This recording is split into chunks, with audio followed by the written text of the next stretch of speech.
ಬಳ್ಳಾರಿ ಜಿಲ್ಲೆಯ ವಿಜಯನಗರ ಶ್ರೀ ಕೃಷ್ಣದೇವರಾಯ ವಿಶ್ವವಿದ್ಯಾಲಯದಲ್ಲಿ ಬಂಜಾರ ಸಂಸ್ಕೃತಿ ಮತ್ತು ಭಾಷಾ ಅಕಾಡೆಮಿ ವತಿಯಿಂದ ಬಂಜಾರ ಸಾಹಿತ್ಯ ಮತ್ತು ಬದುಕು ಎಂಬ ವಿಷಯ ಕುರಿತಾಗಿ ಆಯೋಜಿಸಿದ್ದ ರಾಜ್ಯ ಮಟ್ಟದ ವಿಚಾರ ಸಂಕಿರಣ ಕಾರ್ಯಕ್ರಮವನ್ನು ಕುಲಪತಿ ಪ್ರೊಫೆಸರ್ ಎಂ ಮುನಿರಾಜು ಇಂದು ಕುಲಸಚಿವ ಎಸ್ಎನ್ ರುದ್ರೇಶ್, ಸಹ ಪ್ರಾಧ್ಯಾಪಕ ಡಾ ಸೋಮಶೇಖರ ಸೇರಿದಂತೆ ಮತ್ತಿತರರು ಉಪಸ್ಥಿತರಿದ್ದರು.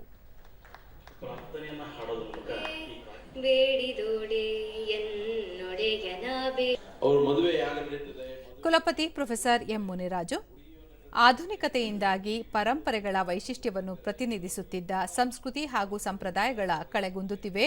ಬಂಜಾರ ಸಮುದಾಯಗಳ ವೇಷಭೂಷಣ ಹಾಗೂ ವಸ್ತ್ರ ವಿನ್ಯಾಸದ ಕೌಶಲ್ಯಗಳು ಆಧುನಿಕ ವಸ್ತ್ರ ವಿನ್ಯಾಸಗಾರರಿಗೆ ಮಾದರಿಯಾಗಿವೆ.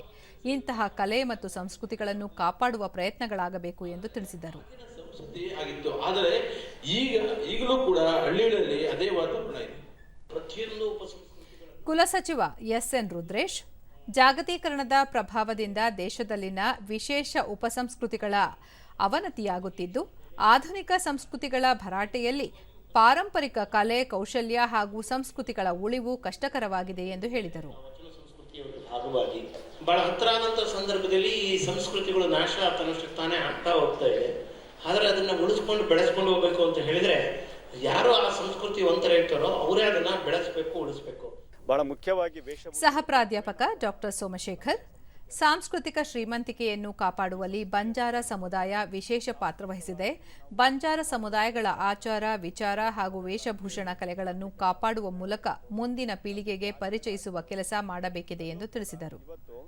ಸಾಕಷ್ಟು ಜಾಗತೀಕರಣದ ಸಂದರ್ಭದಲ್ಲಿ ಅವಸಾನದ ಕಡೆಗೆ ಸಾಗ್ತಾ ಇದ್ರು ಕೂಡ ಮತ್ತಷ್ಟು ಇದನ್ನು ಉಳಿಸ್ಕೊಂಡು ಹೋಗ್ತಾ ಇರತಕ್ಕಂಥದ್ದು ಏನಿದೆಯಲ್ಲ, ಈ ಜನಾಂಗ ಮತ್ತಷ್ಟು ಉನ್ನತ ಮಟ್ಟಕ್ಕೆ ಕೊಂಡೊಯ್ಯತಕ್ಕಂತಹ ಕೆಲಸವನ್ನ ಮಾಡ್ತಾ ಇದೆ.